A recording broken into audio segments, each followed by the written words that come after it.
നമസ്കാരം. റാഫ്റ്റോക്ക് ഫുട്ബോളിലേക്ക് അവർക്കും സ്വന്തം. വല്ലാത്തൊരു പ്രതിസന്ധി ഘട്ടത്തിലൂടെയാണ് ബ്രസീൽ കടന്നുപോയിക്കൊണ്ടിരിക്കുന്നത്.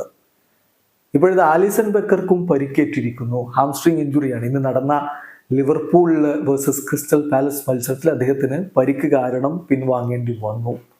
സോ ബ്രസീലിന് ഇപ്പോൾ ആശങ്കയാണ്.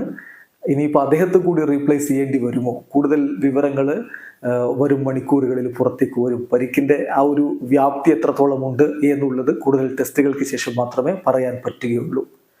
ഓൾറെഡി ബ്രസീൽ ഈ ഒരു ഒക്ടോബർ മാസത്തെ മത്സരങ്ങൾക്കായിട്ട് പ്രഖ്യാപിച്ച സ്ക്വാഡിൽ മാറ്റങ്ങൾ വരുത്തി കഴിഞ്ഞു. ബ്രമർക്ക് പരിക്ക് പറ്റി. സെൻട്രൽ ബാക്ക് ആയിട്ടുള്ള ബ്രമർക്ക് പരിക്ക് പറ്റി. പകരം ബെറാൽഡോയെ എടുക്കേണ്ടി വന്നു. അരാനക്ക് പരിക്ക് പറ്റി. പകരം അലക്സ് ടെല്ലസിനെ എടുത്തു.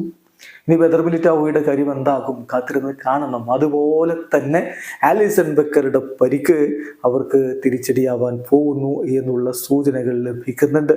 തീർച്ചയായിട്ടും ബ്രസീലിയൻ ആരാധകരെ സംബന്ധിച്ചിടത്തോളം നിരാശയുടെ സമയമാണ്. ഓൾറെഡി അവർക്ക് നിരവധി താരങ്ങൾ പരിക്കും മറ്റ് കാരണങ്ങളും കൊണ്ട് നഷ്ടമായി നിൽക്കുകയാണ്. നെയ്മർ ജൂനിയർ, അതിനേക്കാൾ വലിയൊരു നഷ്ടം അവർക്കുണ്ടോ? അദ്ദേഹം പരിക്കേറ്റ് ഇപ്പോഴും കളിക്കളത്തിലേക്ക് തിരികെ വന്നിട്ടില്ല. ഏതാണ്ട് ഒരു വർഷം കഴിഞ്ഞു പോയി അദ്ദേഹത്തിന് പരിക്ക് പറ്റി പുറത്തായിട്ട് എന്ന കാര്യം കൂടി നോക്കുക.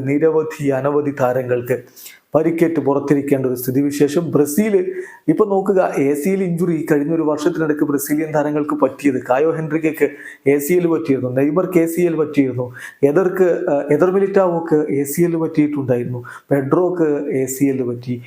ബ്രമർക്ക് ACL ഇഞ്ചുറി. സോ തലങ്ങും വിലങ്ങും പരിക്കുകളുടെ ഒരു പ്രവാഹം. ഇപ്പോൾ ആലിസന്റെ ഹാംസ്ട്രിങ് ഇഞ്ചുറി എന്താവുമോ എന്തോ. ബ്രസീൽ എന്തായാലും ഒക്ടോബർ മാസത്തിൽ 2 മത്സരങ്ങളാണുള്ളത്. ആ 2 മത്സരങ്ങളിൽ വിജയിക്കുക എന്നുള്ളത് ഡൊറിവാൾ ജൂനിയറുടെ നിലനിൽപ്പിന് ആത്യന്താപേക്ഷിതമായിട്ടുള്ള കാര്യമാണ്. ഒരു ദിവസം ഫുട്ബോൾ ലോകത്തെ കൂടുതൽ വിശേഷങ്ങളുമായി റാഫ്റ്റോക്സിൽ എത്താം.